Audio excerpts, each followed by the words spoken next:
नरवीर सिंह को लोग कम जानते थे, बाप दादा के नाम से ज्यादा जानते थे, लेकिन 1987 में जाटोसाण विधानसभा ने राजनीति में मेरी नींव रखी।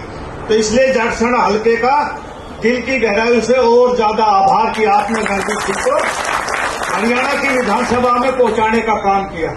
लेकिन एक आदमी 100 किलो वजन उठा सकता है, 50 किलो, एक 150 किलो भी। कोई ओलंपिक जीतता है, कोई एशियाड, कोई कॉमनवेल्थ गेम्स, कोई इंडिया में जीतता है। हर आदमी इंडिया का जीतने वाला ओलंपिक तो नहीं जीत पाता।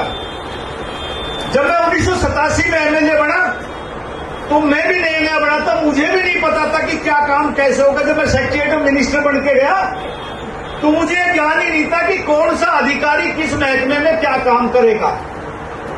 उस समय आरसी राव नांगर पठानी के नहीं, रड़ी बोली के, वो चौधरी देवीलाल जी के डिप्टी प्रिंसिपल सेक्रेटरी थे। हमारे पिताजी के नजदीकी ताल्लुकात थे। तो वो आते हैं कि भाई ऐसे ऐसे नरवीर ऐसे करना, ये उस महकमे में कागज देना, ट्रांसफर के ये उसमें देना। मैंने कहा जी मैं आपके पास भिजवा देता हूं, इसको आप सर्कुलेट करा दो जोन से, क्योंकि वहां एपीएस होता है, प्रिंसिपल सेक्रेटरी होते हैं, डिप्टी प्रिंसिपल सेक्रेटरी होते हैं, ओएसडी होते हैं। कौन सा हर एक को 5-5, 7-7 महकमे वो दे देते हैं उस काम के लिए। तो वही भिजवाया करते हैं, आहिस्ता आहिस्ता कल आई। फिर 1996 में एमएलए बना, वजीर बना। तब तक परिपक्व हो गया था कि हरियाणा विधानसभा में कैसे काम चलता है, सेक्रेटरीट में कैसे काम चलता है। जो कुछ कहा हमने चौधरी बंसीलाल ने वो किया। 2014 में मैं एमएलए बना, मंत्री बना, और कितने विकास के काम हुए यदि मैं गिनवाऊं तो आप नहीं सोच सकते। लेकिन आपके इस रेवाड़ी जिले की बात करता हूं जहां से मैं विधायक नहीं था। मेरे से पहले 10 साल तक बड़ा भाई कैप्टन अजय यादव यहां से एमएलए मंत्री रहा ना, और खूब अच्छा मंत्री था, कोई छोटा मंत्री नहीं था, कैबिनेट का मिनिस्टर था, मेरे से भी बड़ा उसका ओहदा था, और कांग्रेस में उसकी पकड़ भी थी। लेकिन क्या उतना रेवाड़ी का विकास करा पाए जितना 2014 से 19 तक हुआ? आप देखो, पीडब्ल्यूडी के भी मिनिस्टर वो रहे ना। रेवाड़ी की हालात वही थे। ये सर्कुलर रोड जिसको हम हीरवाल की लंदन कहते हैं, 2-2, 3-3 फुट पानी भरता था। रेवाड़ी की सर्कुलर रोड पर हमने सीमेंटेड करवाया, नाला बनवाया। आज सर्कुलर रोड पर वो लाइटें हैं जो हरियाणा में शायद रोहतक या हमारे फर्रुखनगर में लगी, बाकी कहीं लगी नहीं। आप देखो कितने चकाचौंध हुई। एक भी रोड, रेवाड़ी नहीं, हरियाणा का एक भी रोड, क्योंकि जब चौधरी बंसीलाल जी ने हरियाणा में बिजली, पानी और सड़कें पहुंचाई, उस टाइम हरियाणा की आबादी बहुत कम थी। गांव में गाड़ियां नहीं थी, मोटरसाइकिल पे लोग जाया करते। मुझे भी याद है, तांगा चला करते हमारे गुड़गांव बस स्टैंड से रेलवे स्टेशन तक। आज कितनी आबादी बढ़ गई, कितनी गाड़ियां बढ़ गई। मैं पीडब्ल्यूडी का मिनिस्टर बना तो मेरे पास जो अभी रिटायर हुए इसी महीने संजीव कौशल जी प्रिंसिपल सेक्रेटरी रहे, चीफ सेक्रेटरी हरियाणा के रहे, वो मेरे प्रिंसिपल सेक्रेटरी थे। मिनिस्टर बनकर जैसे ही मैं सेक्रेटरीट में गया, वो फाइल लेकर आए कि जी इस फाइल पे आप 4 किलो साइन करो। मैंने कहा इसकी पावर पढ़ के बता मिनिस्टर की क्या है। उन्होंने कहा साहब आपकी कोई पावर नहीं, जो कुछ करेगा वो चीफ मिनिस्टर करेगा। मैंने कहा क्या मतलब? बोला जी सारी फाइलें आप साइन करोगे जो आप चाहोगे, और वो चीफ मिनिस्टर को जाएगी। जब तक वो रिकमेंड नहीं करेंगे आप 25 पैसे भी खर्च नहीं कर सकते। जिस महकमे का मैं वजीर बना, मेरे से पहले भाई करणलाल, रणदीप सुरजेवाला, आनंद सिंह डांगी, फूलचंद मौलाना, कैप्टन अजय और नहीं जाने कितने पीडब्ल्यूडी के मिनिस्टर हरियाणा में रहे। मैं प्रेस बैठी है ऑन रिकॉर्ड कह रहा हूं, किसी मिनिस्टर की कैबिनेट की 25 पैसे की अपनी वो नहीं थी कि वो 25 पैसे की कलम अपने काम से पास कर दे। मैंने वो फाइल ली, मेरा 8 फ्लोर पे दफ्तर था और मैं नीचे गया 4 फ्लोर पे। मनोहर लाल जी बैठे, राव साहब आओ। मैंने कहा आ गया जी। कैसे आए? मैंने कहा ये प्रिंसिपल सेक्रेटरी यूं कहेगी आपकी पावर ही नहीं है तो मैं किस बात का मिनिस्टर? तो उन्होंने कहा राव साहब आप तो तीसरी बार आकर बैठे, मैं तो आज ही आकर बैठा, मुझे तो पता ही नहीं। मनोहर लाल जी चिंता पूछ रहे। मैंने कहा बोलो मेरे में आप में फर्क है। मैं फर्क है, आप 4 फ्लोर पर बैठे, मैं 8 पर बैठा, आप मुख्यमंत्री हूं, मंत्री हूं। तो बोला इस पर कलम से लिख ले और भाई जो नरवीर सिंह पास कर देगा वो हो जाएगा। राव नरवीर सिंह।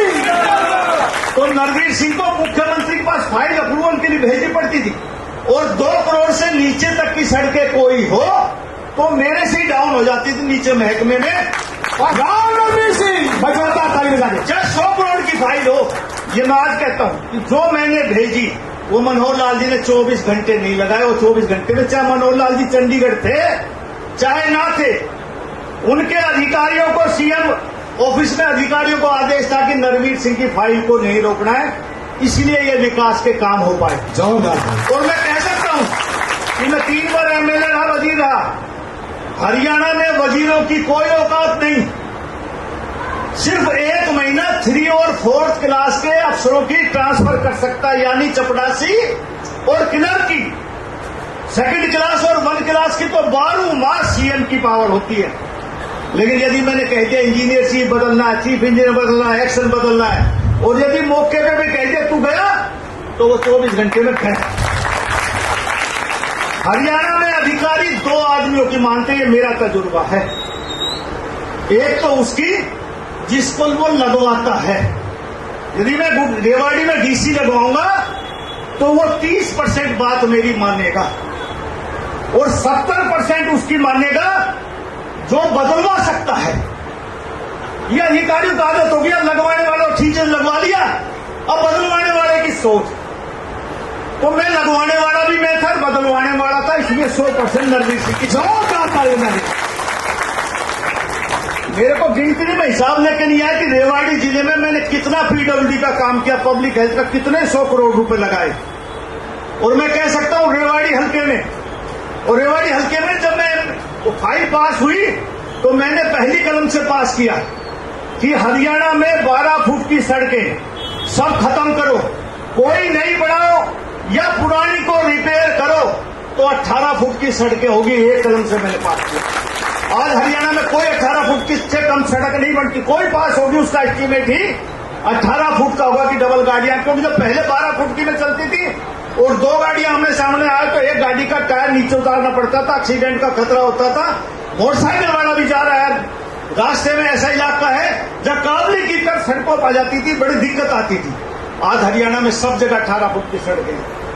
टिकट तो मैं तो कह रहा हूं घर आके दो, ले लू, मैं मना ना करना, मैं भाग रहा हूं कहीं, लेकिन हाथ जोड़ू टिकट नरवीर सिंह भाई। मतलब यार एक बात कहो आप भाई, मैं मोहर सिंह का पोता, महावीर का बेटा नरवीर सिंह, चलो एक टाइम पर टिकट काटते। अरे बात सोचो, मतलब ऐसे ऐसे को टिकट देते। अच्छा 75 पार के नारे में 40 पर रहेंगे ना। मेरी बादशाहपुर सीट 1.5 लाख वोटों की थी, बीजेपी ने टिकट दी ना, हार गई ना वह। यदि बीजेपी की वोट होती तो बादशाहपुर सीट जीतते ना, क्यों नहीं जीती बादशाहपुर की सीट भाई? इनका दिमाग खराब होगा कि जिस दिन देते हम जीत जाएंगे, ऐसे कैसे जीत जाएगा? अरे आज मैं कह रहा हूं इन एमएलए दोबारा टिकट देख के देखो, जीतो। हाँ, ये जो एमएलए के चुनाव लड़े, चुनाव हारे, जीत गया, तो इन्हें दोबारा टिकट दे के देखो और फिर बीजेपी जीत के दिखाओ। मैं मानू बीजेपी की वोट है, बहुत कुछ बदलाव करना पड़ेगा पार्टी ने, सोचना पड़ेगा। और अब तो 3-3 सर्वे करवा रहे हैं कि कौन जीत सकता है, कौन हारेगा। तो मैं तो ये कह के जा रहा हूं कि तकरीबन मेरी बात हुई ऊपर, मैंने कहा जी नांगल चौधरी से होटल तक मेरी असेसमेंट ये है कि अभय सिंह राव तो एक मुकाबला करेगा, बाकी साफ है मैदान। अहिरवाल की नहीं था, नांगल चौधरी से होटल तक कह रहा। कैंडिडेट बदलोगे, बीजेपी के पक्ष में लोग हैं, लेकिन यही कैंडिडेट रहे तो 11 बजे सुबह हार जाएंगे, जीतते हैं ना। तो बहुत सोच समझ कर पार्टी टिकट देगी। मैं चुनाव लड़ रहा हूं, हम ये मत सोचो मैं कहां आऊंगा, आ रहा हूं बादशाहपुर से लड़ रहा हूं, बीजेपी टिकट